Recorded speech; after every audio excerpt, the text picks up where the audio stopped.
What's good on, my friends? Welcome. This is 174 of the Gay Again podcast. Here we bring you everything New York, New Jersey, Philadelphia, national, and international sports. Hosted by your shitty Grassani, Joe Sound, my man Cunningham, Alex Rich, and Sam Morell. Shitty podcasts on various platforms, including, but not limited to, Spotify, Apple Podcasts, Google Podcasts, Amazon Music, iHeartRadio, and YouTube. Also, show us on social media at Gay Gun. With that said, it's time to get your game on. Well, Adam, yo, that was weak, bro. That shit was ass. I almost fell asleep. No.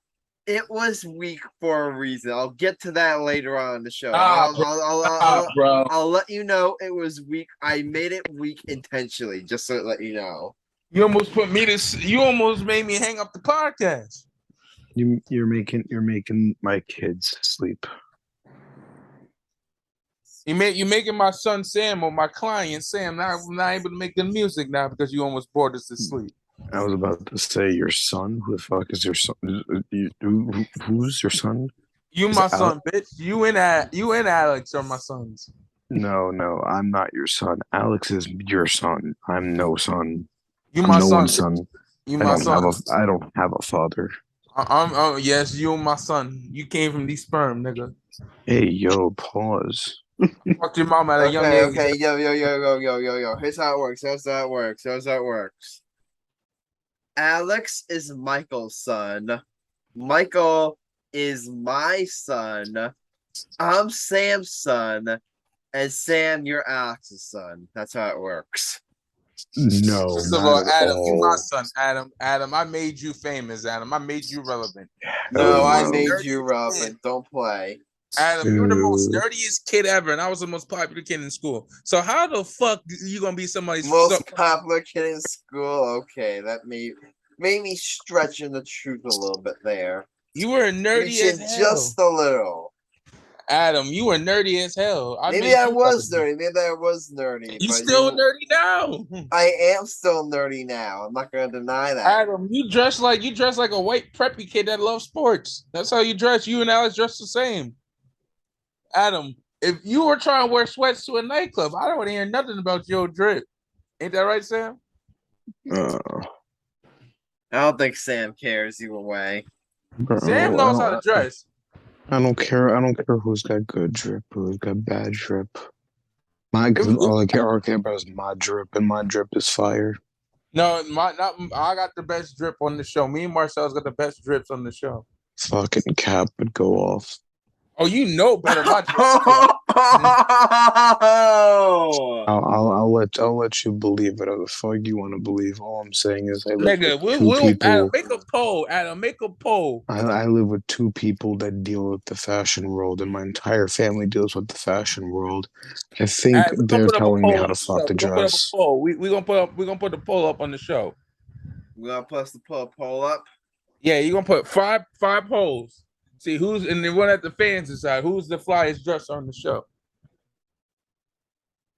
What? We're gonna let the fans decide. But Adam, everybody knows I dress fly. I'm meant to stay fly. I'm meant to stay ready. You know what I'm saying? Yeah. I know what you're saying.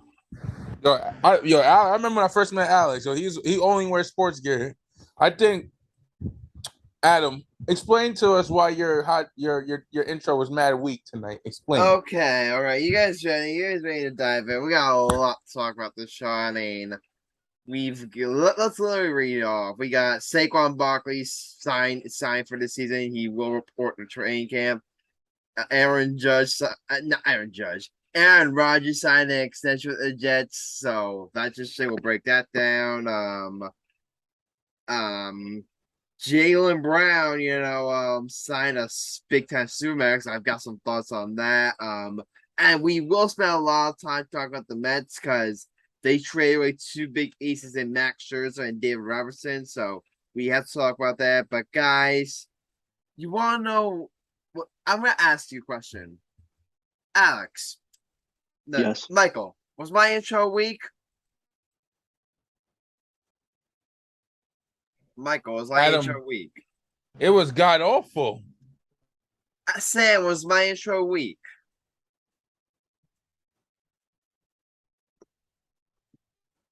Sam, was my intro weak? Yes. Okay. Alex, was my intro weak? Somewhat, yes. Well, my response to all three of you is good, because the baseball team in question does not deserve a quality intro.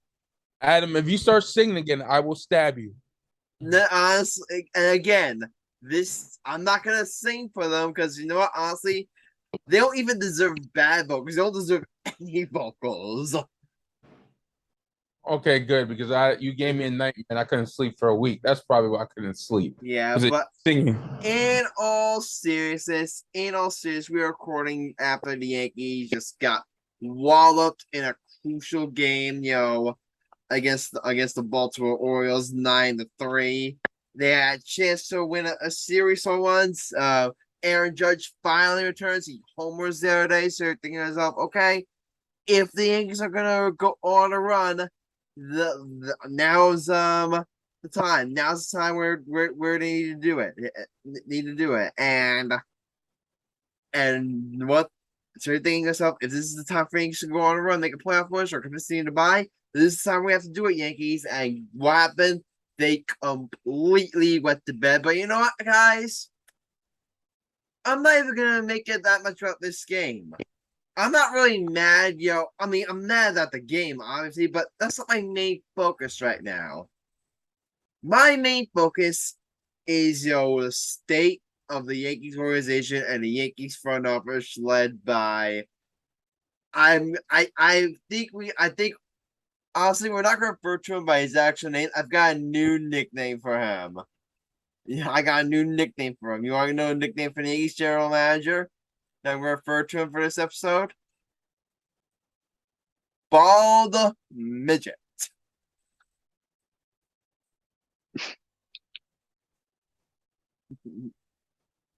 So I'm thinking to myself, Aaron Judge gets back from injury. He hits we were winning. Why is Aaron Judge going back? When is Aaron Judge going back? This team is god awful without him, and you know what? He comes back and he homers. He homers in the second game.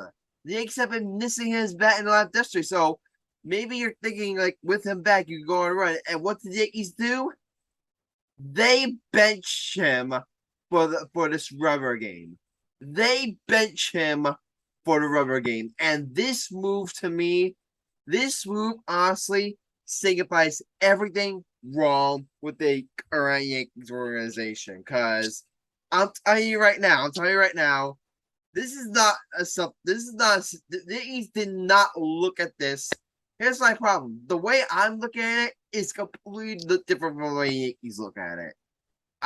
We're all, and a lot of people like with actual common sense, look at this game saying this is a crucial game against an opponent that we're battling, with for potentially well, so potentially in the division. This is a really, really, really big game, and you bench your best player.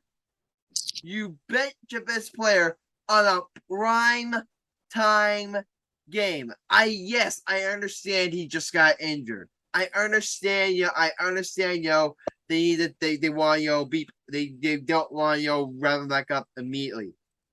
Benching him this game was just a move that I just could not get behind. And it's once again the Yankees organization with the front office and the analytics geeks.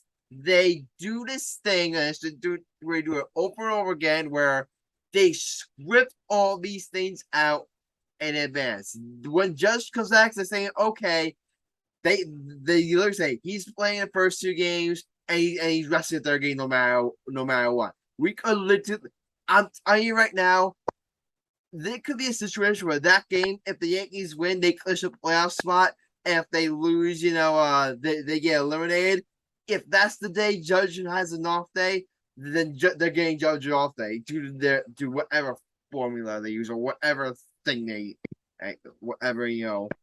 use. Honestly, it is just there's no sense of urgency. There's no sense of action. Then Aaron Boone is talking like pregame, like, Judge should be available and shit. Well, what are you giving him the off day for? If he's available, if you're gonna rest him, why not just not activate him at all? Why not let him sit in the press box or something? If you're truly hell bent on giving him rest, why not just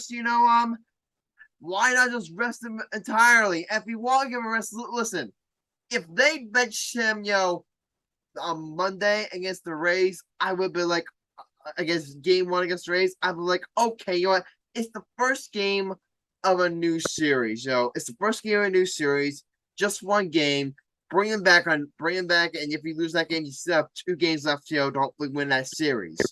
Why are you benching him this game? Why are you benching him in the prime time rubber game where you have a chance to gain ground on a division on a division opponent? This Yankees front office and this Yankees organization is so tone deaf. There's just such a level of arrogance that they think they're smart. They think we're dumbasses. They literally think we're dumbasses that we can't see between you're crazy to not. Here's what you guys hear what they said. I'm not sure if it was Boone or Cashman. Sam, you want to hear what they said? We'd be crazy if we didn't think Josh Dawson could bounce back. We'd be crazy. We're the stupid ones. We're the stupid ones for thinking Josh Dawson couldn't bounce back. Can I say something about the front? Guys, I can't believe I'm going to say this. I may become an Astro fan now. I am fed up with the Yankees. Astro fan, nah. If you said Dodger fan, I would have been like, okay, that's. I'm fucking I'm so fed up. I'm so fed up with Yankees Let me speak. Shut up. Let me speak. Let the black man speak. You don't interrupt the black man at a buffet, especially when he's ranting. Shame on you. I may become an Astro fan or a Dodger fan. I'm a Dodgers, my second favorite team. Guys, I am so fed up with Brian Cashman.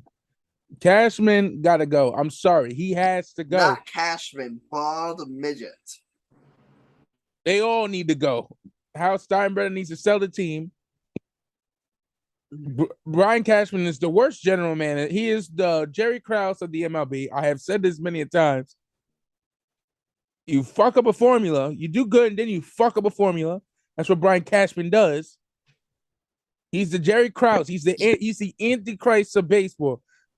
Hal Steinbrenner, if you're listening, fire this asshole. He is terrible, and he's a cancer to baseball. He is a joke. Only thing you did right was draft Judge. And resign him. He didn't even do that. He almost fucked up the resigning. Yeah, honestly, Hal deserves more credit than that. Hal was the one who got on the phone with Judge and convinced him to come to the Yankees. So, Brian Cashman. But he did draft him, and one more thing he did do well, he did sign Garrett Cole. So hey, Brian Cashman, you piece of shit! Congratulations! I hate you more than I hate Skip Bayless. Brian Cashman, I hate you more than I hate Jose Altuve. Well, Donald Sterling. I hate Brian Cashman more than Donald Sterling. I hate Brian Cashman more than John Berardi. That's fucking cap. Brian Cashmer's not that bad. Brian Cashman, what? Brian Cashmer's not that bad. He is the devil. He's the Antichrist. Hell. But hey, listen. He's made the Yankees bad. No, he's made us worse, damn it. He has made us worse. If you can name only 2 good things, he only did only 2 good things, drafting Judge and signing Cole. Name one other good thing he has did in the last 15 years. Volpe, he's borderline. Next. Volpe has struggled this year. Now he still has time to turn around. It's his rookie year. Volpe's honest. Well, I would say it's the least of my concerns. It's not necessarily Volpe, but a major concern I brought up before. You look at Cashman's history of prospects under Cashman. They don't pan out. They're god awful. Literally. Name me, the list of players. This baby Bonds era. Here's a list of players that have that have come through. He had Shelly Duncan. Never been heard of again. All right. Aaron Judge came through organization. Okay. No. Hold on. That's a bunch of Brian Cashman fuck up. Aaron Judge did fuck home run. No, hold up. That was Aaron Smalls. He was a pitcher for the Yankees in the early 2000s. He had Shelly Duncan. Fucked up the bag. Oh, see, I could name a list like of players he. Want to take turns? I can write a book Clint on Frazier, gone. Who else? Gary Sanchez. Bird, gone. Gary Sanchez, gone. Miguel Andujar, gone. Luis Severino, he just. I think another home run just left Camden Fields. I think another ball just left Camden Fields. Adam, I think you could be a better.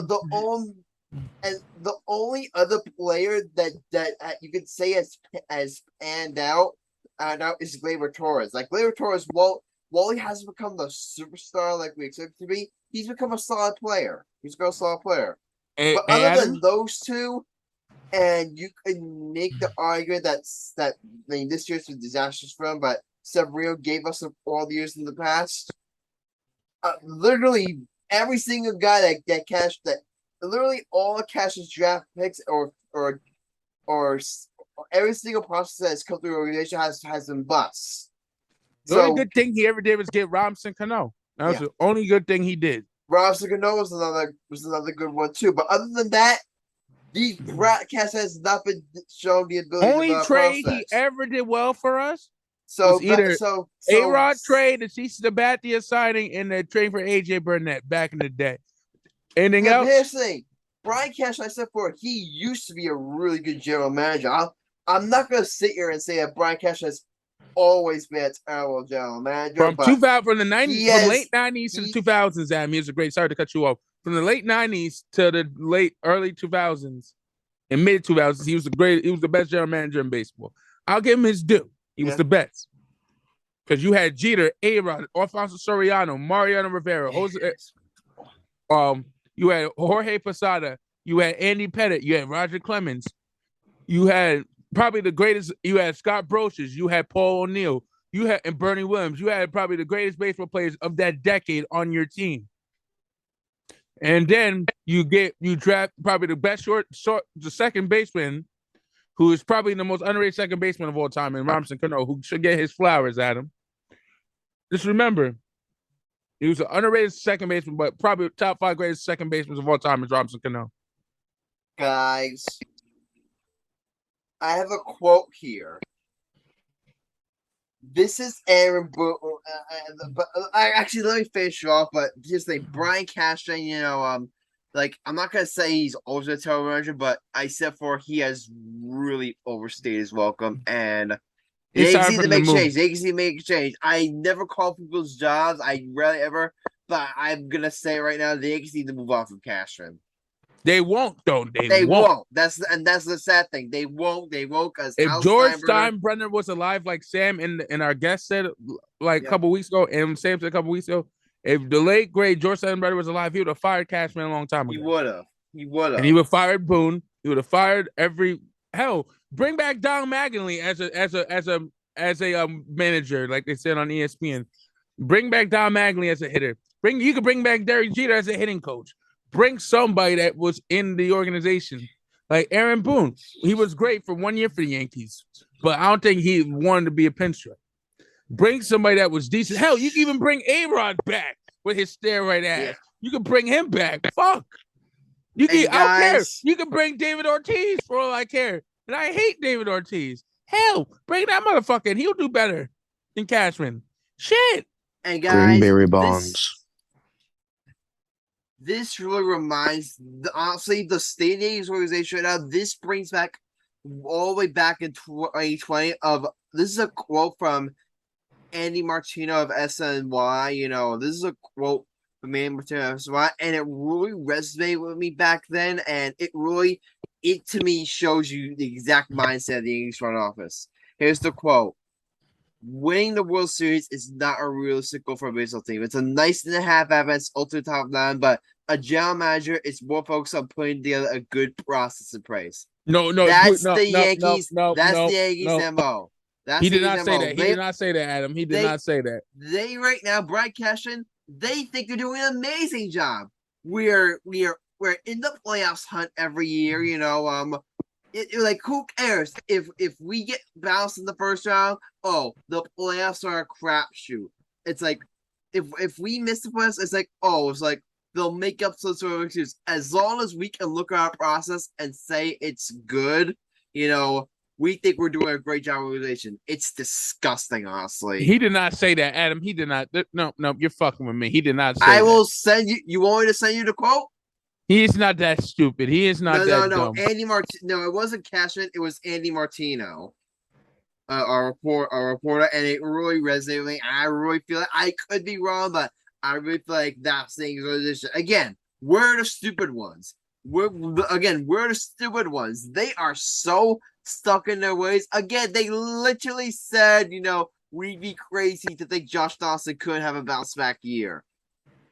Like, we literally noticed, Brian Cash, how we had a hole in left field. Guess what? We need to bring a left fielder. You guys didn't sign left fielder. Look what happened. Oh, and by the way, you think you're going to be able to get Juan Soto? He's not on the market. You think you'll be able to get Cody Bellinger? Guess what? Cubs just said it, recently. He's not on a trade market. So how are you improving this team at the deadline, Brian Cashman? How are you improving this team at the deadline? He fucked up the bag as usual. Ladies and gentlemen. Honestly, guys, we'll have to see what moves the Yankees make. If they have to at least do stuff, I'm telling you right now, if we get past the deadline and the Yankees haven't made any moves, if they haven't even sold off Harrison Bates, if they have made like no moves, we're buying or selling. I don't care. If they just stamp at this deadline, I'm gonna be honest. I don't know what I'm gonna do. I don't know what I'm gonna do. Yo, guys. I'm sending this quote to group chat, and I'm gonna read it on air. This is Aaron Boone, after the game, courtesy of Gary Phillips. Quote: listen to this word for word. Outside of strikeouts, I thought at bats were building off last night. I thought we grounded out really well. We made it really tough on Creamer. We couldn't finish it off. You struck out 18 times. Oh, grinded it out really well. You scored 3 runs. We grinded out well. We made it really tough. Wow. Congratulations. I'm done. Be right back. I'm done with this team, man.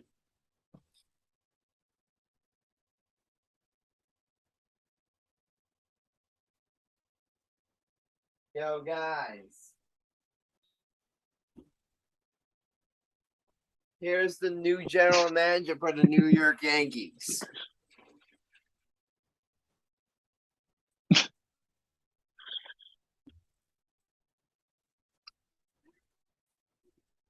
Don't fight. I am disappointed.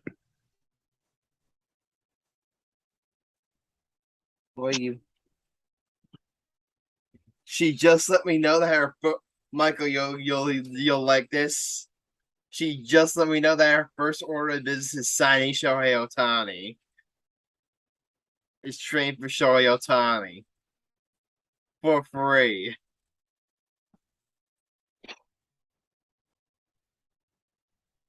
You want to know how she's gonna do it? Want to know how she's gonna do it?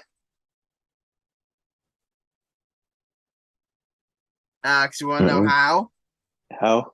She's literally gonna claw the Angels general manager until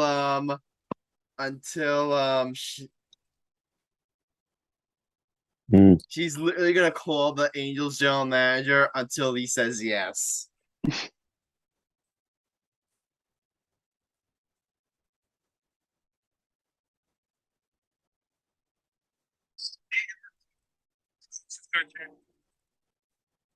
Alrighty, what's next?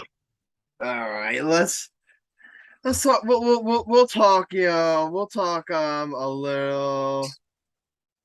We'll talk. A little bit of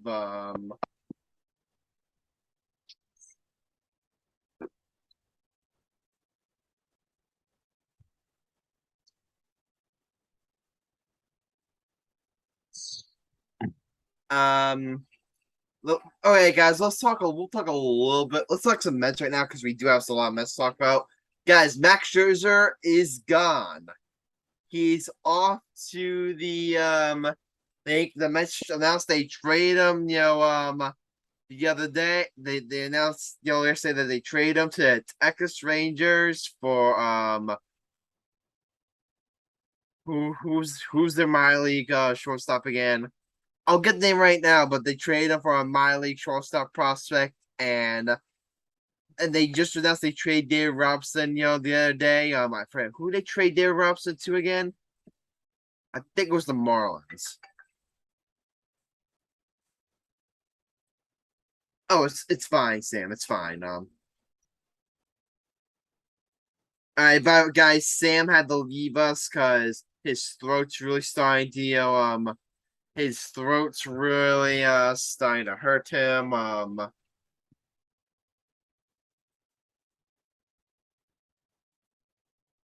Sam had to leave because his throat's really starting to hurt him. So yeah, there you go. But Brian, but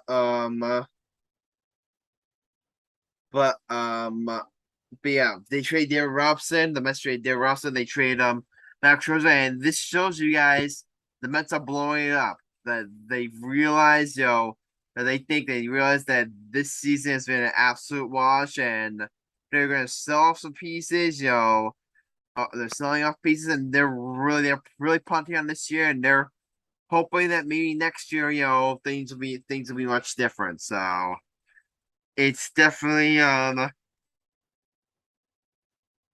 yeah, I mean, it's definitely, I don't think this is the right move for the Mets. I mean, you just saw, that this rotation, you could tell that age was just, catch up to them. A lot of players, aren't performing, to their standard. I mean, Alonso's good, but Lindor, while still good, hasn't quite performed up to his superstar potential. Jeff McNeil's had an awful year. Starling Marte, has left to the domain. Brandon Nimmo's been fine, but a lot of these players, have not pitched. A lot of these players have not pitched up to their potential. And Max Scherzer, he was the guy. That the Mets saw that they could, thought they could get a return for that. They really felt like is not going to be part of this team next year, and they decide to and they also decided to trade him. And I like this deal for the Mets. They get back the Rangers top prospect. Who's it again? He's I'm trying to find him right now on MLB Top 100 prospects, and for some reason he's not there. And what happened to Sam? He left the show? Yeah, he's not feeling well. All right, who's on the hot? Give me. I gotta leave for a bit, but I'm still being on the call. All right, if you want, you can just leave until the hot take. I'll text you in the hot take. All right.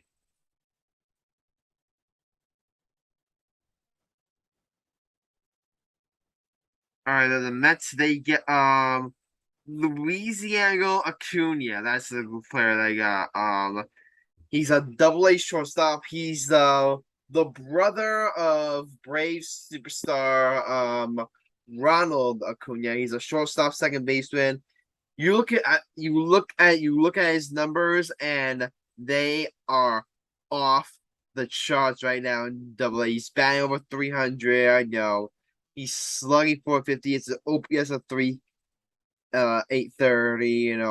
He's got 7 homers. This guy really looks like he's gonna be the real deal. So you build up your farm system, and then hey, maybe maybe you just try to start a youth movement. Going forward. Maybe if guys like Acuna come up and become good. Maybe if Jeff McNeil can bounce back. Maybe if you got Alvarez.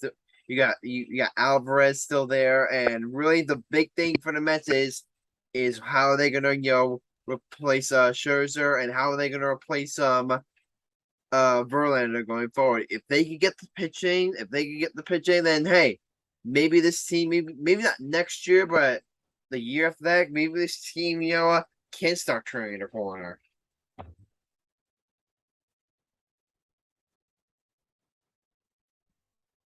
Yeah, but really, I mean, I would think of the two, Max Scherzer was the easier to move because again, you still got Verlander on control for next year. Verlander has pitched a lot better. Verlander has pitched, a lot better as of late. So maybe maybe he's the guy you look at and say, hey, maybe if he could just give us one last ride, we could, he could help us win next year. Or if we're still got an awful, hey, we could trade him next year. Here. Yeah, but like Max Scherzer, I mean, this guy is gonna go down honestly as probably one of the most underwhelming, trade accusations in New York history. This guy, every single big game for the Mets, he choked. Remember that big game against the Braves last year for the division? Choked. The big, the game one against the Padres, choked. And even down a stretch where it looked like Mets could like have some games, um, it looks like the Mets could try to get back at it. Guess what? He choked. So this guy, this guy clearly, didn't has not had the flair for a dramatic, that he used to, with the Dodgers, with the Nationals. This guy clearly did not have that as a Met uniform, man. Really, if you're a Mets fan, and you gotta say good riddance. You gotta say, hey, thanks for your services, but we're moving on.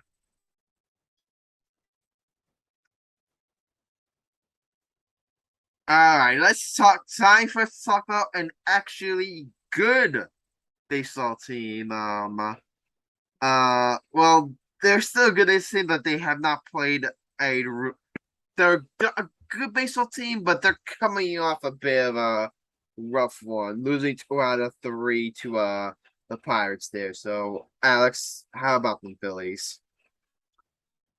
Well, they've they definitely sunk the ship in Pittsburgh. The pitching hasn't been on point, and the defense itself hasn't been looking good. And the Castellanos, Kyle Schwarber, Trey Turner, those 3 in particular have been in the slump and can't get the bat on the ball when they needed it the most. And it's just really horrible and not fun to watch at the moment. But I think they will get it going. They have a big series coming up against Miami, at Miami starting tomorrow. So it should be interesting to see how they do coming off a bad loss in Pittsburgh. Yeah. So, any word on what they may do at the trade deadline? I'm not sure yet. Yeah, but what anything that you could make speculate that you would like to see them do? I think they'll probably go for another left-handed hitter. Maybe a guy like the guy for the Nationals, I forget his name. Mm-hmm. Yeah, we'll I don't know. A, I forget his last name, and B, I cannot pronounce it to save my life, so that's an issue. That is an issue.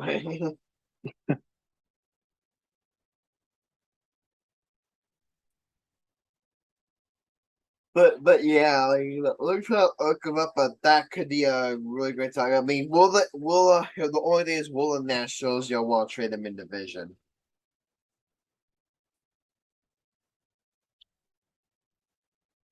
That's the one thing. Will the Nationals be willing to trade him in division? Jamer Ken Darlow is his name. He's hitting 256, 16 home runs, OPS of 823. He's played really well for the Nationals. So I mean, he can be good. He's a guy that I really think the Yankees should go after. If they want to have any hopes of making a run, he's the guy they need to go after. Switch hitter, could play both sides, play great defense. So he would definitely be a boost, for the lap. But honestly, at this point, if I'm the Yankees, I'm selling. Vader, Oh, I'm trading, and Severino after me. I'm not sure what he can get from after that start, but really, and I would consider trading Gleyber Torres. Like, I want to keep him, but there's some rumors that the Marlins are really in on him. If the Marlins blow me away with an offer that I can't refuse, I'm sorry, I gotta trade him. That could be a type of move where that might be like the hard reset move where yeah, it may sting now, but next year and even beyond that, it could really be beneficial for this team. mhm. Oh, I forgot to say, What? the Phillies are also interested in Adam Duvall. Oh yeah, he's from the White Sox, right? I think so. That would be that would be a really nice pickup. I mean, you really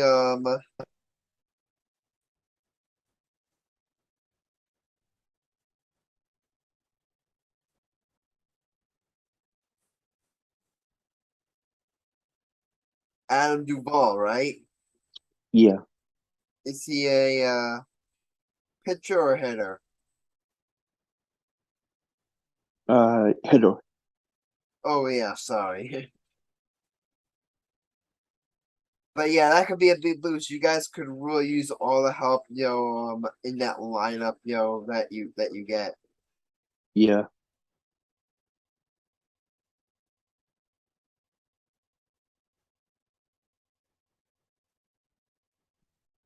All right.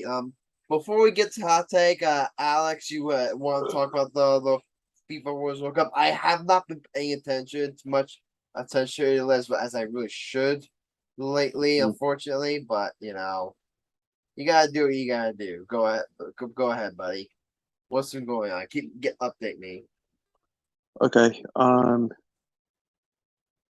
1 second. Um,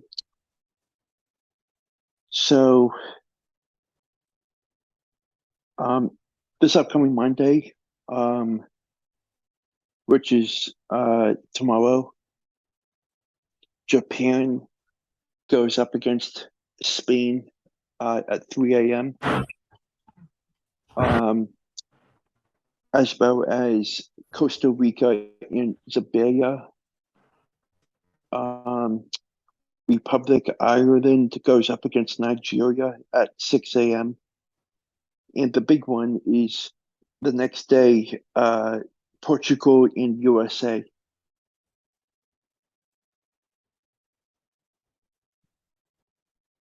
And I think I think if USA wins that game, they head they advance to the knockout stage.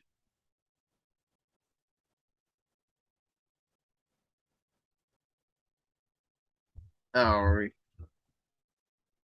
so yeah, USA advances to knockout phase. I mean,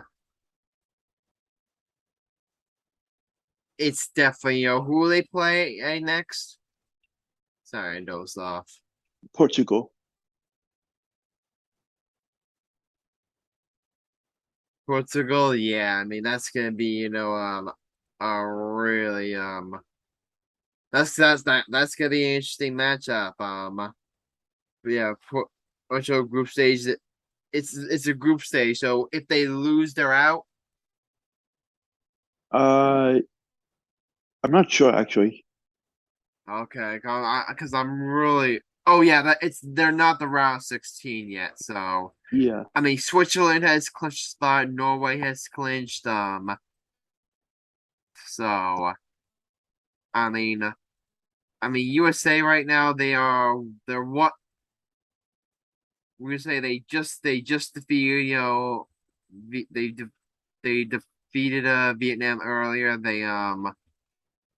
They took down they've got some nice wins now. They face off against Portugal. They're 1-1 this season. They have a victory over Vietnam, and then they lose to to the net. I don't know. I don't. Was the Netherlands a tie? It says here Netherlands was a tie.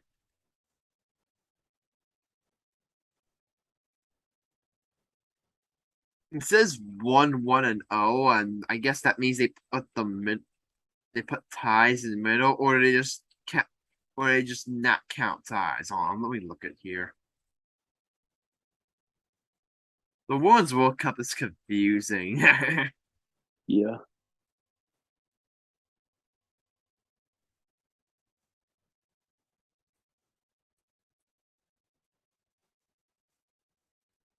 But yeah, that's good. Portugal USA. That's gonna be a very interesting matchup. Jane and not Jane. Jane.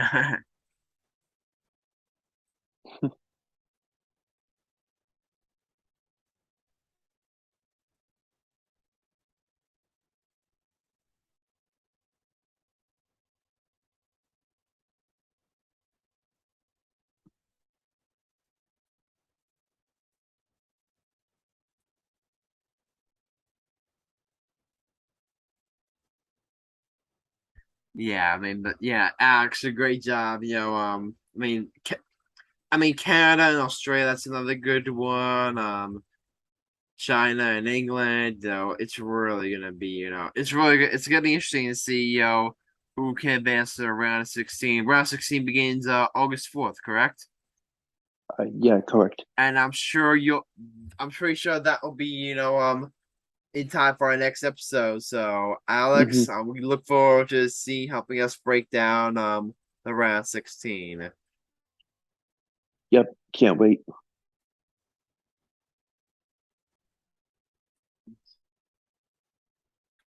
All right, but guys, you know what time it is?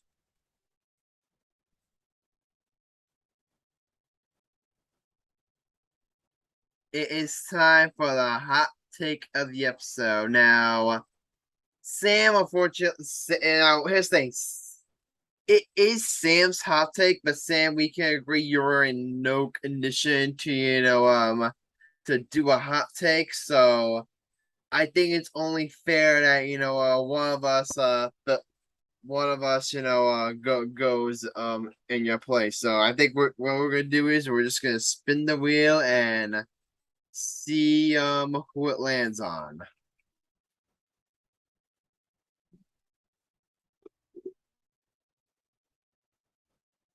All right.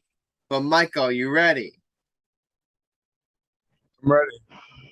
Alex, are you ready? Yep. Here we go. Suggestion. The wheel is spinning. Adam, I got a suggestion. What? Whoever the hot take lands on, this should count for Sam's record. That's a bad idea. By the way, it landed on me, so I'm going. Adam, think about it. Sam's ahead of you. Just remember that. I was just trying to do you solid. Adam, I'll let you decide. Do you want this to count towards your record? If he's a bitch, if he says no, he's a bitch.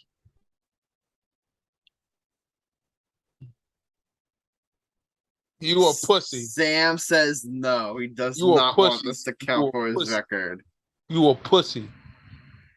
Adam, I want to go head to head with you. You want to go head to head with me on? That Giannis is the best Milwaukee Buck player of all time over Kareem Abdul-Jabbar. Are you serious? No, I'll fuck with you. I just want to see your reaction. Now, what's your hot take, buddy? What's my hot take? Well, you know what? I've officially decided. And Is this the one that you no, told me? no, I mean,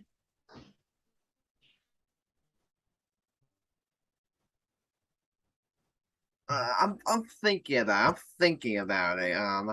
Yeah, Sam said that Giannis is the best Milwaukee Buck player of all time. Well, you know what, Sam? I was gonna give you a little mercy, but you know what? After that comment, I've officially decided. You know what? I'm gonna officially gonna, I've been thinking about this, one for a while.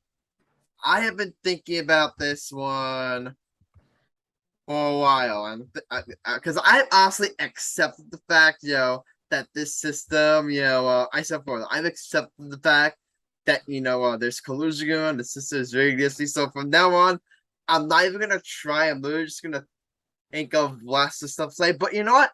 I am gonna put effort to these hot takes. They're gonna be blasphemous, but you know what? I am gonna put a little bit of effort into them. You think the fix is in? You think the fix is in?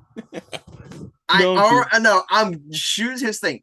I'm choosing this one because it's what I believe, and I'm choosing this one because it's something I really believe.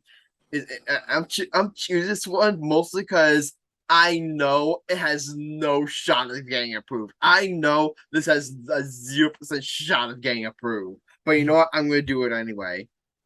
You guys ready?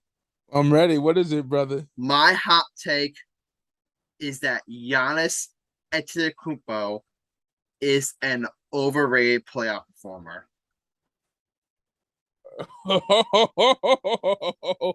Sam, now I need you to talk for this one. You ready for me to explain? Ready for me to explain? Sam, you gotta go head to head, Sam. I know you're sick. You gotta go head to head. Come on, Sam. I'm not gonna be that. He said that Giannis is an overrated playoff performer. Adam, he about to kill you. All right, let me explain. Let me explain what I mean by overrated platformer. Am I saying that Giannis is a choker? No, I'm not saying that. I'm not saying he's a bad playoff performer. I'm not gonna sit here and say that he is, he's a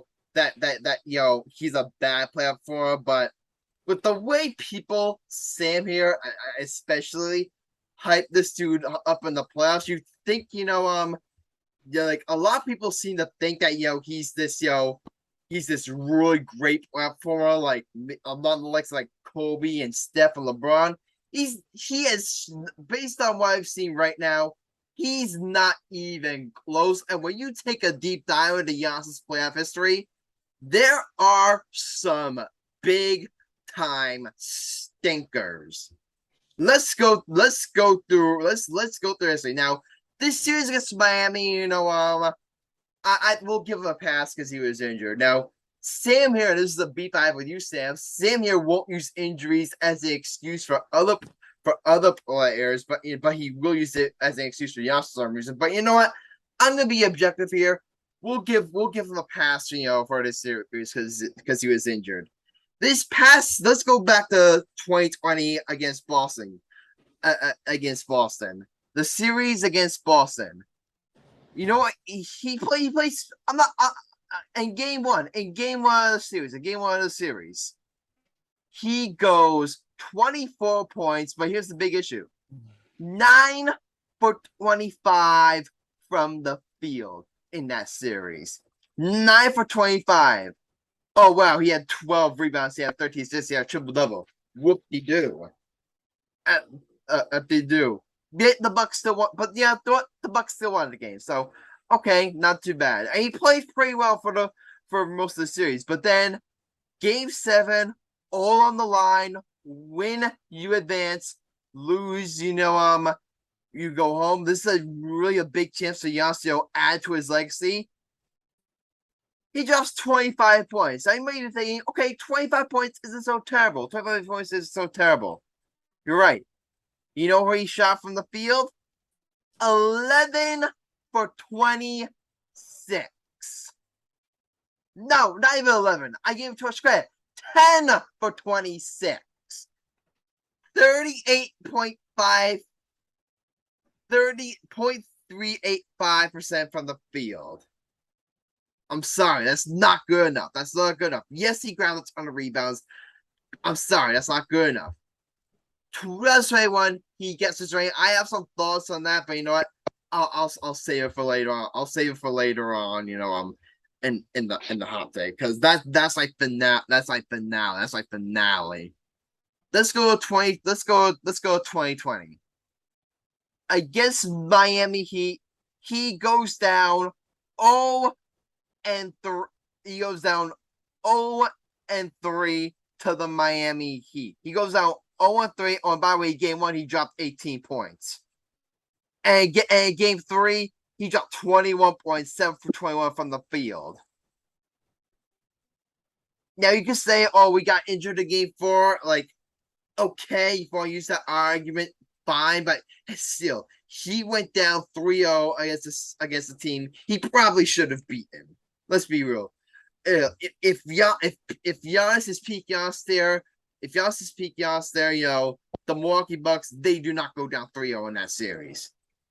Another one against the Toronto Raptors in 2019. This is one that I really think does not get talked about, because because that was the year that the Toronto won the NBA Finals. That was the year that when the Warriors super team with Kevin Durant. That was the year with Kevin Durant was hurt. That was the year they were most vulnerable. What Kawhi Leonard did to the Warriors, Giannis could have very easily done that, to them as well if he had got back to Toronto. That could have easily been Giannis, and we would be thinking of him, potentially going on to become this all-time great player. But you know what he does? He goes up 2-0. He plays amazingly. Then in game 3, 12 points, 5 of 60 from the field. In game 4, 25 points, 9 of 70 from the field. Okay, that's not too bad. In games 4 and 5, he wasn't too bad. But then in game 6, elimination game, 21 points, 7 of 18 from the field. If he shows up, if he doesn't blow that 2-0 series lead, we could very easily be talking about. We say, Kawhi Leonard ended the Warriors dynasty. People don't forget, we could very easily be talking about Giannis ending the Warriors dynasty. But you know what? He came up small. Back in 2018, losing in 7, to Boston, and just like he did in 2020. And in game 7, 22 points, 7 of 17 from the field. And in game 5 where he lost, he dropped only 16 points. And the one ring, again, I said before, let's be honest, I doubt even the biggest Giannis fanboy would disagree with me here. The one ring he does have, which I will give him that, he played spectacularly. He played amazing against the Nets. He played amazing at Phoenix. He played well. He showed up. But let's be honest. If Kevin Durant's foot is not on the line, or if one of Kyrie Irving or James Harden, is healthy, we're talking about Giannis having 0 rings. We are talking about Giannis having 0. So that's my hot take. I'm saying this right now, just so I'm clear. I'm not saying that Giannis is a bad playoff performer per se. He's not a bad playoff performer, but is he an all-time great playoff performer? Is he among the likes of Steph? Is he among the likes of Kobe? Is he among the likes of LeBron? Is he at those guys? When I think of elite playoff performers, I think of those guys. He is not there. He is not there yet. Okay. Sam, you go first. Alex, go first. I'll go last. Ready? Break. No, wait. Yo, I just want to say. Michael, you think of my reaction when this gets disproved, but yes, by the way, I am saying when because I know this is going to get disproved. But Michael, just to take a change of mind, you're thinking probably my reaction if it gets disproved. Think of Sam's reaction when it does get approved. Think of how nuclear acts, Michael. Think of how nuclear Sam would be when his precious boy Giannis, when I do a negative hot take about his precious boy and it gets approved. Think of the ratings that would bring to the show if it gets disapproved. Think of the ratings that would bring. Think of the range. Just consider that. Consider that. That's all I'm gonna say.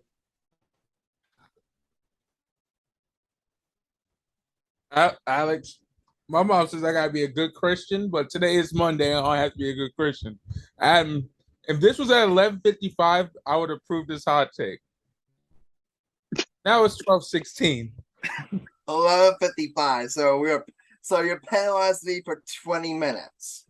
I would have been a good Christian to give you a hot take, but Adam, this was just god awful. I can go on. How is it god awful? How is it god awful? Adam, this is probably one of your worst hot takes ever. Giannis is great in the playoffs.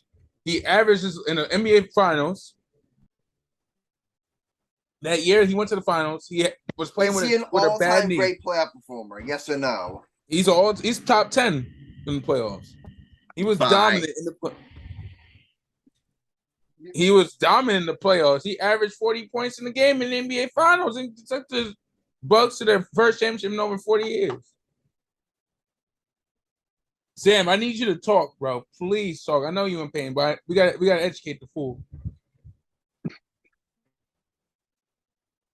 This one time because my voice is so fucked. Please, we got to educate this boy when he gets back in the room. Okay, yeah, because listen, I really wanted to talk about this entire time. Because, you have Sam. I'll pay for your voice. My voice is so because I'm leaving after this, just so my voice can rest. But okay, I can't. I was going to stay quiet. I cannot. You have to. You have to. It's Adam. This is his worst ever hot take. If I don't say something, that's why I need you to talk because I may kill the boy.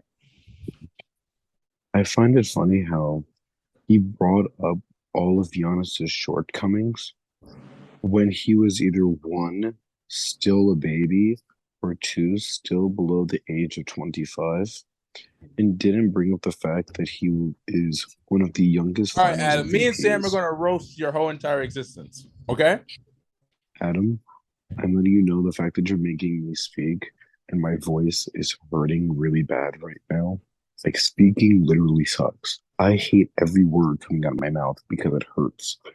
And you're making me speak because that's how trash your hot take is. So I'm going to just put it to you like this. Every shortcoming you just put out was when he was 22, 21, 23. Are we going to get after people when they're that young and that shortcoming? Did we get after Jason Tatum when he was this young and he failed in the NBA Finals? No, we said, oh, well, he's just learning. He'll get it next year. Did we go after Kobe Bryant when he airballed not one, not two, not three, but 4 3-pointers in one game and made the Lakers lose that entire series? No, we said Kobe was going to learn. Did we penalize Michael Jordan for his shortcomings when he was still having nobody and he was carrying a trash Bulls team? No, we didn't do anything like that. And Shaq, so you forgot about Shaq.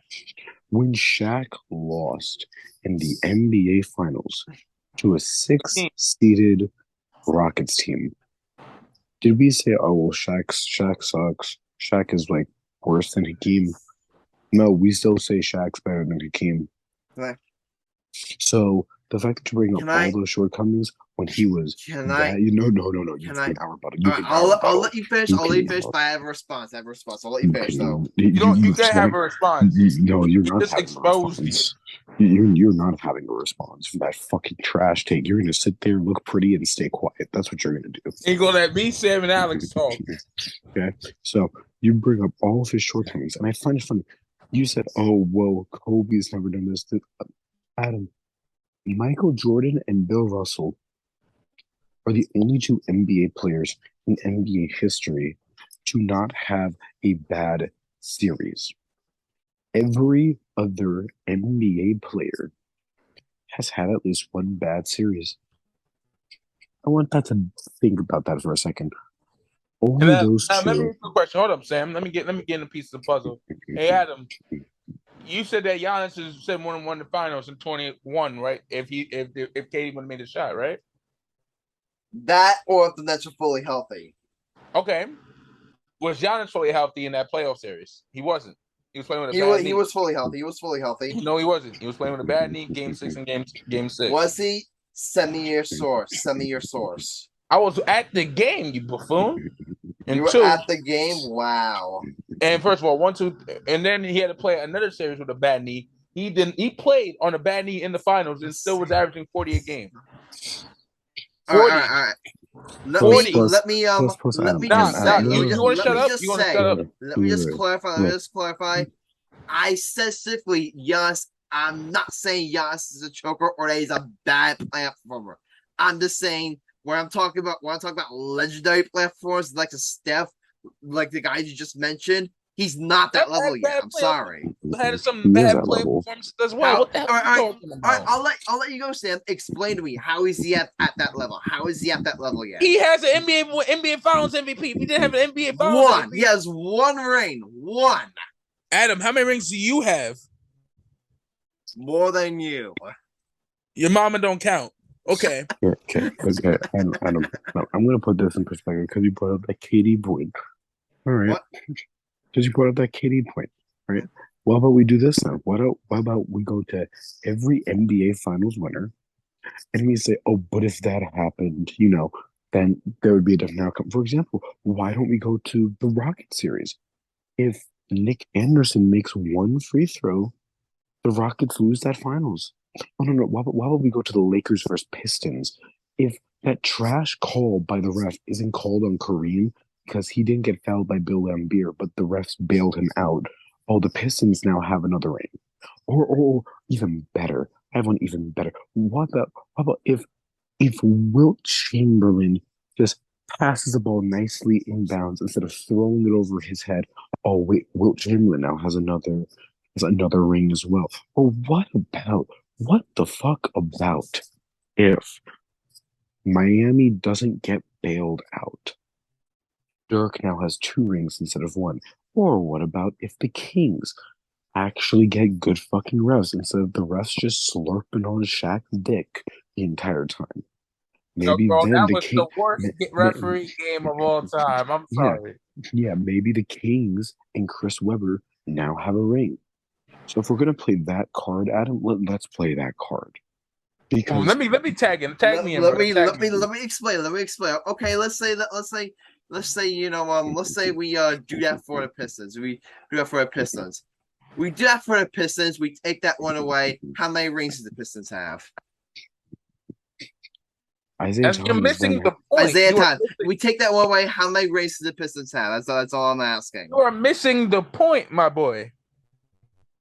You just missed, Sam. I will say, if Giannis I will say this right now.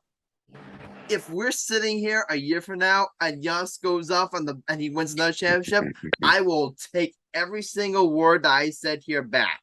What I'm saying here is that he has so many stingers in the playoffs and he has enough good, and let me ask you a question to make up for it. Adam, where would you put Giannis on the all-time playoff performance list? Where would you put him? All-time playoff performers? Oh my god! You want me to go through the list? You want to go through the list? No. Where will you put him? Let me ask you a question. Is Robert Horry better than Giannis Antetokounmpo in the playoffs? Robert Horry? I'm not sure. I'll have to think about that one. You're not a fan. You want to know. Okay, I'm gonna leave. No. After I just heard Robert Horry might be better than Giannis Antetokounmpo. He didn't know. He didn't say that. He didn't say that. I didn't say. I pled the fifth there. I pled the fifth there. He didn't say it. I stopped. He didn't say it. I'll say. If you say Robert Horry is better than Giannis Antetokounmpo in the playoffs, I'm not saying that. I'm not saying that. All right, let me ask you a question. I'm gonna give you two players. You want to answer? Is Kenny Smith better than Giannis Antetokounmpo in the playoffs? No. Okay. It's okay. I'm gonna bring players. Karl Malone better than Giannis in the playoffs. I'll take Karl Malone. 5. Off-field stuff aside for talking strictly on court, I'll take You take Karl Malone over Giannis in the playoffs. So Adam, that's what I'm gonna do. I'm just gonna say this. I bid you all a good night. I put my bet in as Yankees money line. Okay, Yankees money line is my bet. I'm disapproving this trash hot take. You don't know anything about fucking basketball. Bye. Wait, hold on. Wait, hold on. Wait, I just looked it up. Malone has 0 rings. I take it back. You just made Sam leave. Like, I had to convince him to stay. Adam, Alex, you vote. Alex, because I'm tired of this. Alex, you vote. Disapprove. Okay, now my turn because you pissed me the fuck off with this hot take. It was god awful. You said Karl Malone was a better player performer than Giannis. Okay, you smoking crack. You think John Stockton is better than Giannis in the playoffs? Answer my question. John Stockton. Okay, I'm not gonna say. I'll say Giannis. You have Giannis says let's look at Giannis's points in the playoffs. You said he's not good. He's not an all-time great performer. Okay, we're gonna look at his playoff stats. Okay, we're gonna look at his playoff stats in general. This year he averaged 31 points per game, 11 rebounds, and 5 assists in the playoffs. Okay, that's amazing in the playoffs. Some players don't even make it to the playoffs. You know what I'm saying, Adam? What? Some people don't even make it to the playoffs in their whole career. Majority, every part of his career, he's been in the playoffs. I'm gonna look at his whole entire statistics. We're gonna look at it. Every year since he's been in the league, he has made it to the playoffs. You know what I'm saying, Adam? He only missed 2016 was the only year he hasn't been in the playoffs. Okay, wow. He missed 1 year in the playoffs, so don't be talking crazy shit that you don't know about. Because you just pissed me the fuck off. You really... Here's the thing. Yo, guys. All I said was Giannis isn't God, and that's what makes everyone freak out. We don't think he's God. He's a great player performer, bro. Like, you just said so much blasphemous shit. He's a good player performer. That's all I'll say. He's a good player performer. Even though he's undefeated in the finals, he averaged 40 points in the finals, and he was killing in his play in the finals. So, Adam, I'm gonna disapprove for that too. Here's another reason why I disapprove. Yep. You don't. What Sam said. You do not know fucking basketball. Just stop talking like you know about basketball, which you don't. I think John Berardi knows more about basketball than you, and that's a damn shame. How are you the host of this Get Your Game On podcast and you don't know nothing about basketball? You know about other sports, but you don't know about basketball? I quit. I've heard about Reservation. I quit. My money line. You two could do the show by yourselves. I'm thinking Yankees money line, and I want to pick a New York Liberty money line. Adam, I quit. Hold on for a second. Wait, before you quit. You're a damn disgrace to this country. A damn disgrace to basketball. Before you quit, check the X chat. What did this idiot write? My mom says not to talk to stupid people. I didn't get a message. The X chat. I didn't get it. And they come to my phone, retard. Alex, was this the worst hot take you ever heard? Yeah, it's been a while.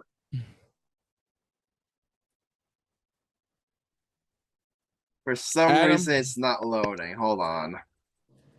Adam, I quit. Alex, I think we should let Adam do the show by himself tonight after that god awful hot take. What do you think, buddy? Yeah. He has to learn his lessons. Maybe he should do it with some prisoners. Literally, all I said was Giannis isn't God, and that's what everyone turned on me. Wow. It's like I just criticized Jesus. I really feel like right now that I've done the unthinkable and I've spoken out against the king. And now all the king's rebels are coming from my head. Yo, you gay as fuck. You saw it? Yes, you gay as hell.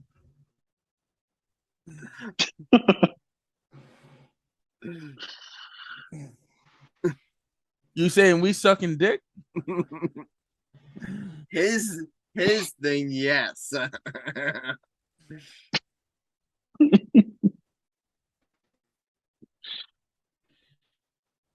You calling us gay? All right. You better delete that shit. All right, I'll delete that. Guys, here's why I got something to say. Adam, your hot take was god awful. I was gonna disapprove it before I was like, you know what? This is kind of cool. He's speaking out against Giannis, but then you start saying some blasphemous shit.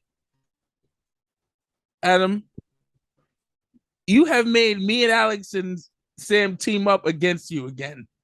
It was that bad. No, I just spoke out because I really feel like y'all are way too biased towards Giannis on this podcast. He's not as good as y'all think he is. He's great. He's an amazing player. He's an amazing. The fuck? He's the second best player. He's the second best player in the league. He won a ring. He's a great player. He's not an all-time great yet. Oh, you say Jokic is an all-time great? Jokic isn't an all-time great either yet. I was about to say because you're on the Jokic dick riding 24/7. I'll be real. I'll say you right now, Jokic isn't an all-time great yet. I'm gonna be real with that one. I'm not gonna be biased and say, oh, after winning one ring, he's not also an all-time great. I need to be your from Jokic, but I will say, you look at Jokic's playoffs. You look at Jokic's playoff resume. You take a look at it. There's a lot less stinkers. You think KD's an all-time great? Define all-time great. No, answer my fucking question. Is he an all-time great? Don't beat around the bush. I wouldn't say all-time great, but he's in a tier below. He's right in the tier below. You're smoking crack. There's an all-time great tier, like you got Jordan, LeBron, Magic, Kobe, and those guys. He's right in the tier below. Oh, hell no. No. All right, you want to be deadass? You want to be deadass right now? You want me to deadass right now? Yeah. Kevin Durant right now is close to being an all-time great than Giannis. I quit. Yankees money line. New York Liberty money line. I'm done for the show tonight. Y'all have a nice night. Alex, you're on your own, brother. Was it something I said? Maybe. Be real, Alex. Is my hot take that bad? I'll give it a F minus.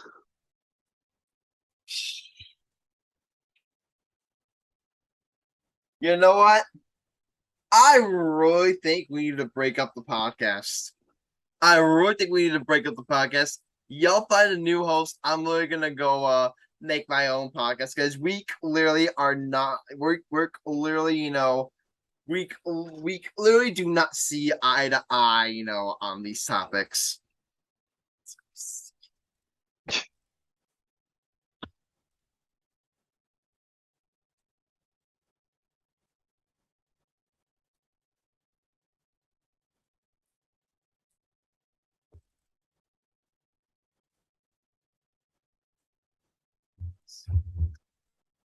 Oh yeah, by the way, did Sam here say Jason Tatum's not a top 10 player?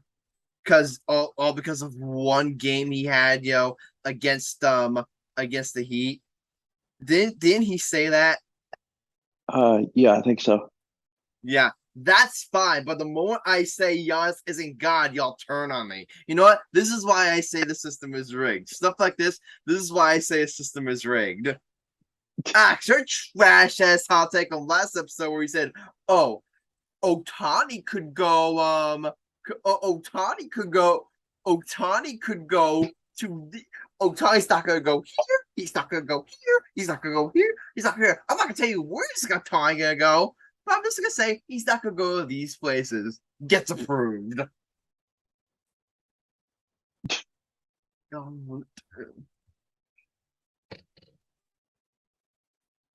Literally, all I said was Giannis isn't God. That got them so triggered. I'm sorry, he's not God.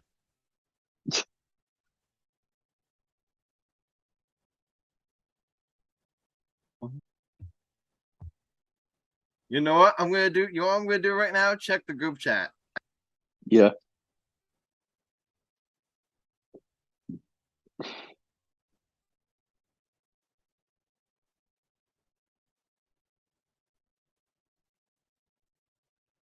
There you go. Much better.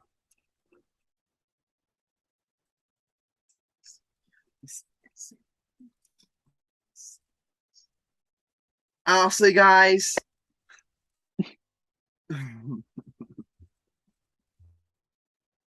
Honestly, guys, I'm glad. You know what? I'm glad. I'm glad because I was able to expose something on this podcast. I've officially exposed that the hot takes are rigged against me. Because think about it. Alex here literally says, does a boring hot take saying, Otani not gonna go right. He gets approved. All I said was Giannis is an overrated player for, and he's not like an all-time great player for yet. Y'all freak out. Y'all act like, and y'all come to his defense. Y'all rush to his defense, like goblins. I've exposed y'all. Y'all are nothing more than Giannis meat riders.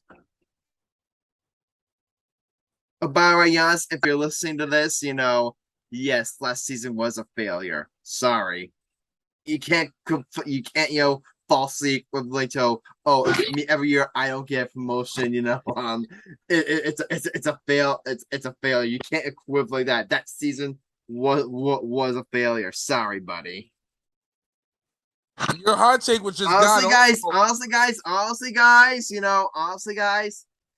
I never hated Giannis for. I've never hated him. I hated him, You guys have made me hate Giannis now.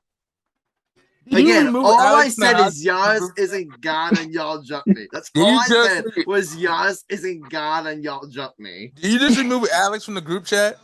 I removed Alex, I removed Sam, and I removed you. You did not remove us from the hot. No, you did not. Hey, Michael, I'm being dead ass. You want to break up the podcast? Yeah, it'll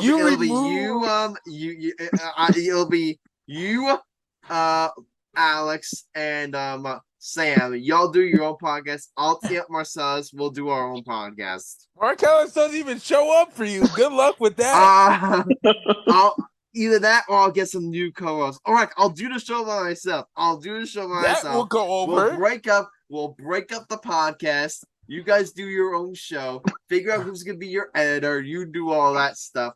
I'll do my own podcast, and we'll see who wins the Reigns battle. So you want to break up? Get your game on? No, do you want to break up? Get your game on? I'm asking you. I think me and Alex and Sam will make a way better entertaining podcast than you ever did. You put money on that? You want to bet that? Adam, you just said Michael Jordan went to Duke University. I don't want to hear shit. And Michael, you literally said, and you literally did not know where Aaron Judge go to college. Michael Jordan is the greatest basketball player of all time. Everybody knew that. If you play 2K, it says in the fucking 2K when you put him in the starting lineup. Fuck you talking about, bitch? Hell, you didn't know UCLA had the most championships. If I said Giannis was a choker, if I said Giannis was a bad platformer, I can understand y'all jumping me.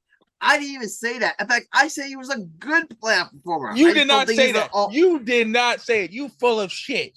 I even said I did. Did I say he was a Michael? Did I say he was a bad platformer? Yes, you did. Bullshit. Alex, see, did again, he say you all that? like to twist my words. I never said that.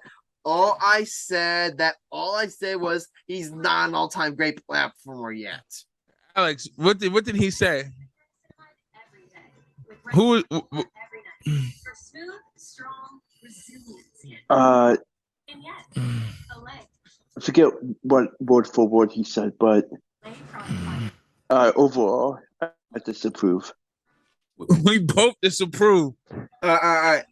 Y'all want to make a bet? Y'all want to make a bet? Since you're so confident in Giannis, you're so confident in Giannis being this all-time great. You're so confident in Giannis being this all-time great. I'll make a bet with you all, and this includes Sam. I'll ask Sam if he wants in on this. You wants in on this. I'll ask Sam. How about this? Every single year, from now on that Giannis does not win the NBA championship, you all owe me $50. So that means Alex, Michael, and Sam, you all owe me $50 each. But if Giannis, if Giannis ever wins the NBA championship, or let's say how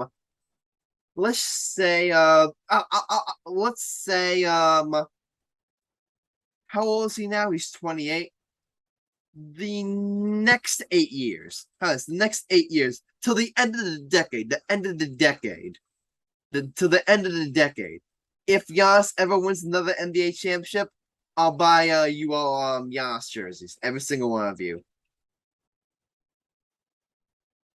And one of them I'll wear on the podcast.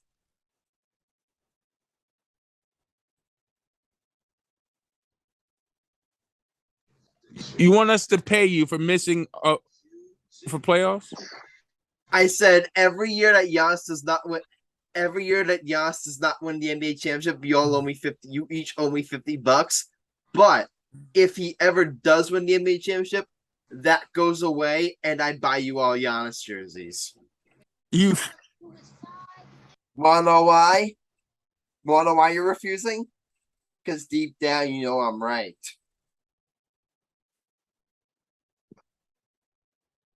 It turns out, seems you're not as confident as Giannis as you think you are.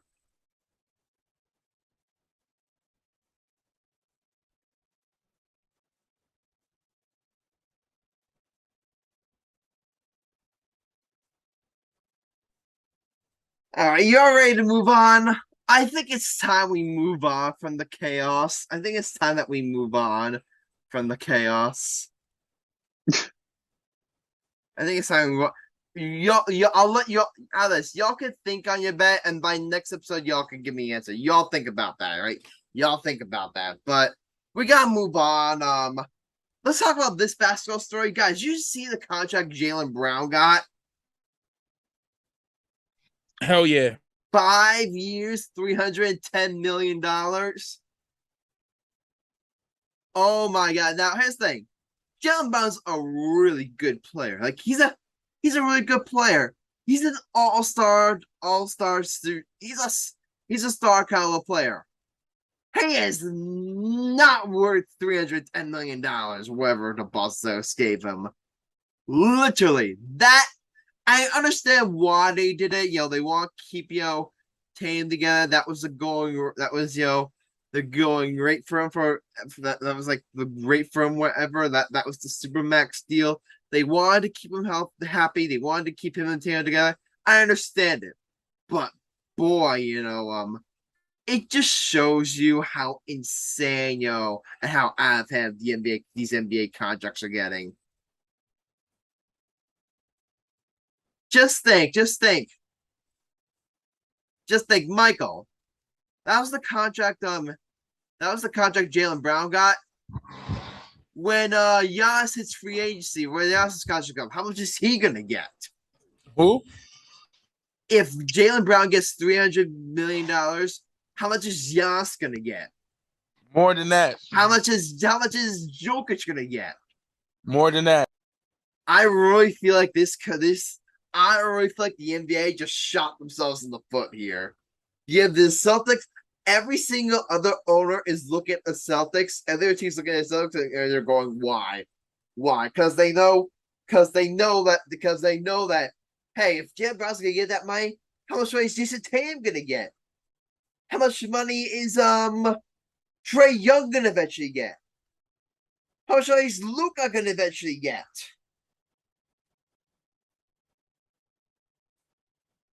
I mean, Michael, you want to chime in here? You're the big basketball guy here. What are your thoughts of Jaylen Brown getting this big of a bag?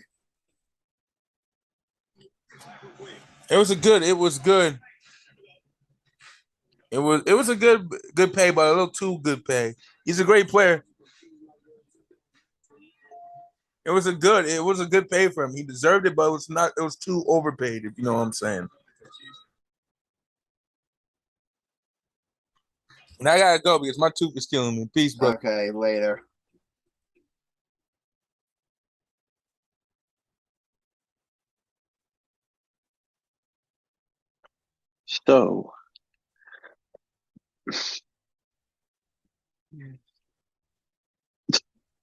So I mean, Alex, what are your thoughts on Jaylen Brown? Getting that payday. Uh, he he definitely deserves it, but it's a little too much. The way things are with him. I don't know. It's kind of hard to explain. One thing I know for sure: if you're an NBA player, you gotta go hire his agent. Yeah. His agent, you've got to hire his agent.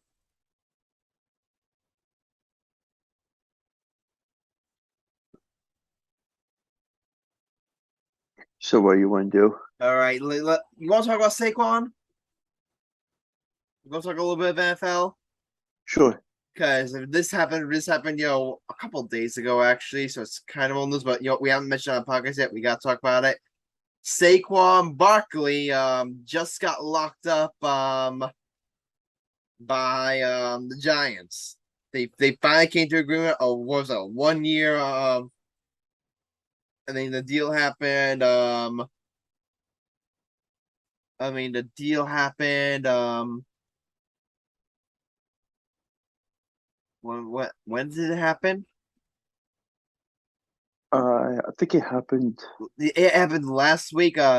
He signed the adjusted franchise tag. And he has a fully guaranteed deal up to $1 million, meaning he will report to training camp. There will be no holdouts. He's done. He's not missing any games. He's not missing any games. There's not gonna be a holdout. He's not gonna miss any. He's not gonna hold out, into the training game. He's not gonna hold out to the season. Though the two sides, for now, at least for now, have come to agreement. And Joe Shane right here. I gotta applaud Joe Shane on this one. I gotta applaud Joe Shane on this one because I gotta applaud Joe Shane.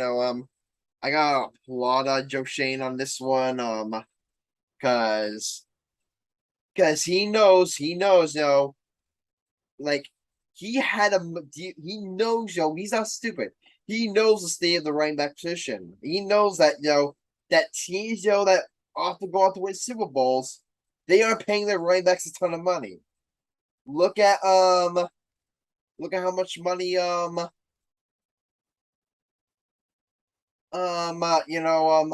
look at the Eagles. They ain't paid their running back a ton of money. Look at the Chiefs. They didn't, same thing. Look at the Rams. Look at the Bengals. Teams have realized that it's much more efficient. It's much better to use money that you would pay for a star running back to address offensive line, defensive line, corners, wide receivers, positions that make an actual impact on the football field. Positions that make more of an impact. Well, not an actual impact, because running backs do make an impact, but they make a much bigger impact, on the football field. They make a much bigger impact on the football field. Again, I feel for Saquon. I feel for running backs. That's a shitty situation for them, and they should try to fight in. they said there at the conference that right now there's not much they can do. And I think Saquon realized that right now there isn't much he can do, and you know what? $11 million. It's a nice pay. It's a nice payday. Joe Shane went up from the initial franchise tag, so that was a little less of him saying, hey, we'll give him like this little boost just to make sure he doesn't to make sure he doesn't hold out, make sure there's no drama or reduced drama. So that was nice by Joe Shane, but he's not gonna put himself in cap hell just to be nice. Yeah, Saquon's a nice guy. He's an amazing guy. He's a guy. I love him. He's one of my favorite players, and I want him, to remain a Giant. But for top tier running back money for $14 million, I can understand Joe Shane, not going there, not wanting to go, not wanting to go there. And I think Saquon realized that, and he said, hey, for now, for now, he realized he doesn't have much leverage, and for now, this is his best course option. So I'm happy that this thing is over for now. We'll have to see what happens, next off season. Will the Giants tag him again, or maybe they do sign him to a long-term deal? But I really think Saquon's doing what I said. Hey, if you're Saquon, go out there, have a monster year, help the Giants make the playoffs, and hey, maybe maybe next year, you get the deal you're looking for, or even more than that.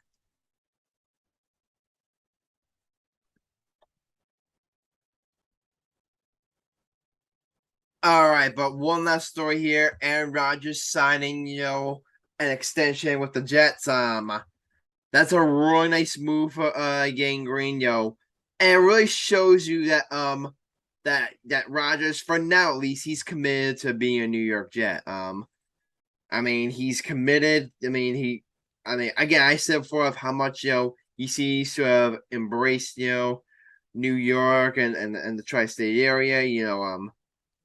It's really nice. It's really nice to see, and it really looks like that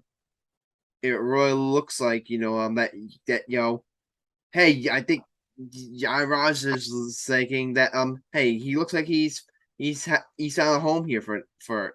He looks like he's found a home here. He also take a $35 million cut across the rich community. The deal is a 2-year, $75 million contract that is fully guaranteed. Indeed. It's a rework salary, so he'll be making $35 million for the next 2 seasons. So he's taking a bit of a pay cut, but he's like, hey, I'll give the Jets, let me give the Jets some more cap flexibility. Take a little bit less, and hey, that might can go towards him. Hey, maybe improving this defense, improving the receiving core. Hey, and then maybe you get Sauce Gardner locked up. Maybe get Wilson locked up. Get some of these young pieces locked up, and then maybe sometime in the next few years you can make a Super Bowl run. Now, I said before about how much Rodgers is going to embrace New York. We'll have to see, because if we'll have to see if the Jets fall in the face this year and they don't make the playoffs. Maybe one of a similar situation with what the Mets are going on, where all of a sudden he's out the door. He's out the door like that. I mean, we'll have to see. But right now, if you're a Jets fan, you have to feel good. You have to feel good, and you have to feel excited about this team going to next season, because the sky's the limit. I'll tell you right now. Would you be shocked? Would you be shocked if would you be shocked if the Jets win the Super Bowl this year? I won't be shocked. Are they my Super Bowl pick? No. But would I be shocked to win the Super Bowl? I wouldn't. Would I be shocked if they miss the playoffs? Okay. I'd be surprised a little bit, but it's gonna be an interesting year for the Jets. It's gonna be really interesting.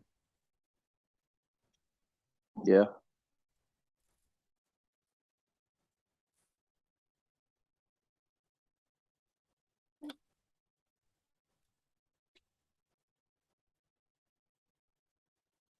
All right, ladies and gentlemen.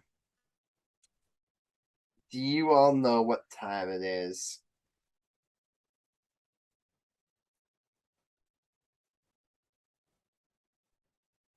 Alex, I'm disappointed. I said, do you know what time it is? And I get silence? Wow.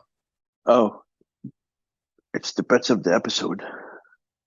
Yep, the bets of the episode. Now, you know what? I'm just gonna be. You know what? Let's see here. I think you lost your bet. You know what? Since both Michael and Sam, actually, let me. I forgot. I have to read out the standings here first. I don't post them on their Twitter yet, but I haven't posted them on our Instagram yet. But I did finish the graphic. Sam won his bet, Marcellus won his bet, Michael won his bet, and then only Marcellus lost the game of the episode. So I mean, Sam had Yankees, Marcellus had Mets, but in the first game of the doubleheader, and Justin Verlander over on the strikeouts. Like Michael had Yankees over Mets in the second game, Liberty over Storm. He hits his bet. He hits his bet. I'm pretty sure you lost yours, right? Because you have Brewers Yeah. over Reds, and they got destroyed. Alex says that I had Yankees for Mets money line, but I had Carlson over on the strikeout, so Rodon failed me. Thank you so a lot, Carlson. I appreciate it, buddy. So.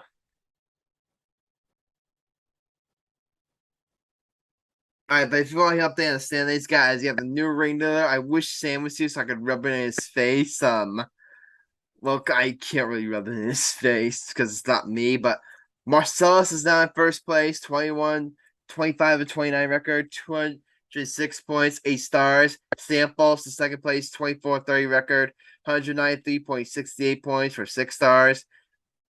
Michael jumps up to third place, 22 and 32 record, 101.49 points, 2 stars. Alex is in fourth place, 21 and 33 record, 116.62 points for 2 stars. I'm in last place, 20 and 34 record, 134.62 points for 2 stars.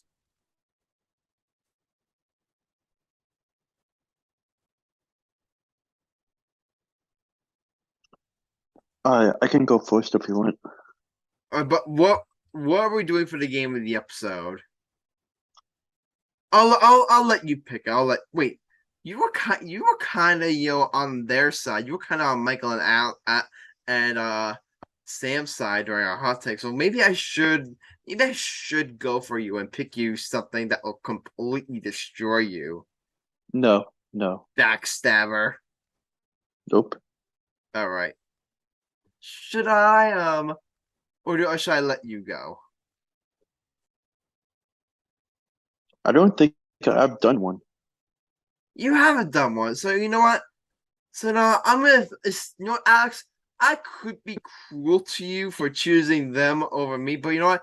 Instead, I'm gonna be nice to you, so hopefully, make you see the light and probably bring you back to help you see the light and bring you back over to the good guys. So I'm gonna do that for you. I'm gonna be nice. You get to pick the name of the episode. Okay. And as a cherry on top, once you're done with that, I'll let you go first for the bets too. How about that? Sure. Okay. So the bet of the episode The game is, of the episode is. Yeah, the game of the episode is Blue Jays against the Orioles.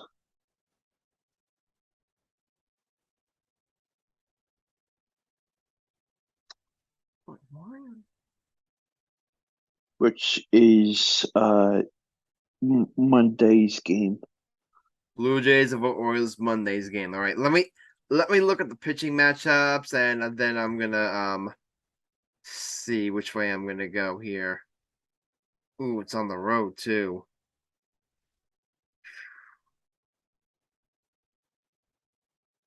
I'm probably gonna regret this, but I'm gonna take Blue Jays. Yeah, I'm gonna take Blue Jays also.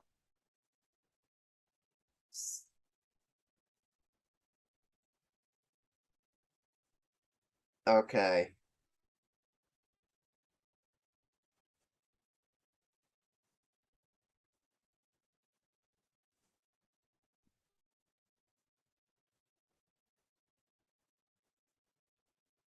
All right. And again, I'm gonna be nice. Just text me so I have to write it all down. Okay.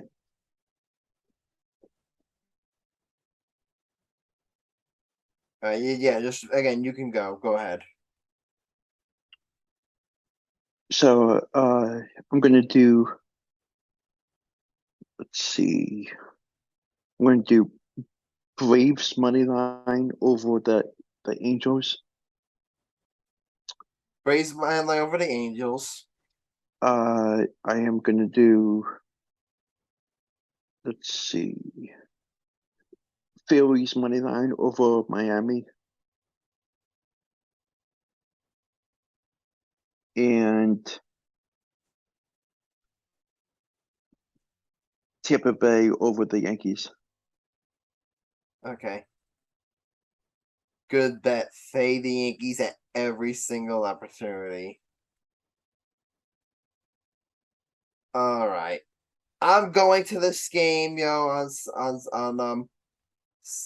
so I have to pick it. I'm gonna go Yankees over Astros on Thursday. Am I gonna? I'll do one thing. Probably I'll go Aaron Judge getting a hit. If he does, I'll just do Aaron Judge. I'm assuming he's gonna play. Then, if he doesn't play, I'm gonna be pissed.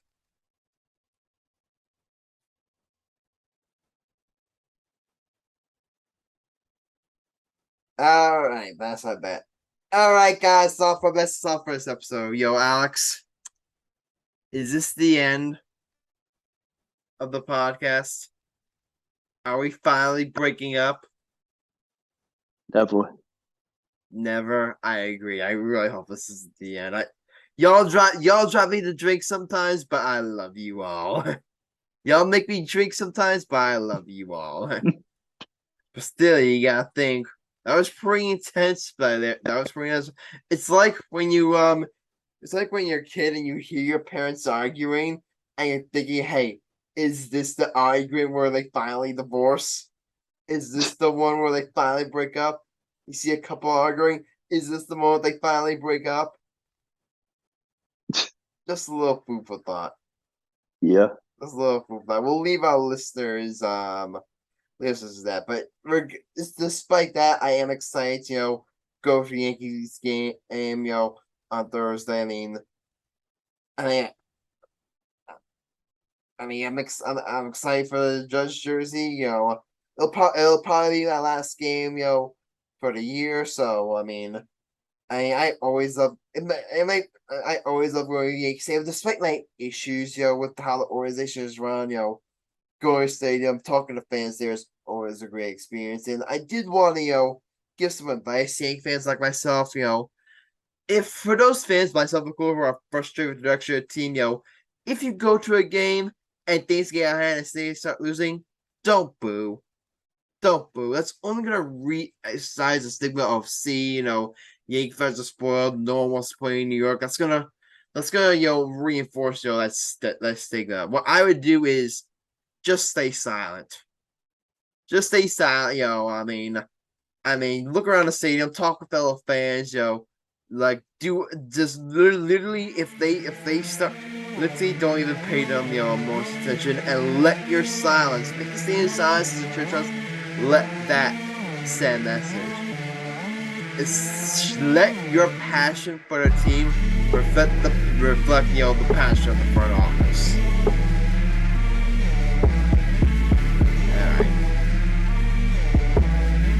Alright, guys, that's it. That's 174 of the Gay Gap Just Julie, and Grassani, Mike Cunningham, Alex Rich, and Sam Morell. Like here, leave FL, or subscribe to the podcast. Also, join conversations through comments, YouTube, reach out to social media. We feature at the same future episode marathon. Those who use Jesus fantasy. Pleasure world, believe it, and dive it. See you next time, and until then, stay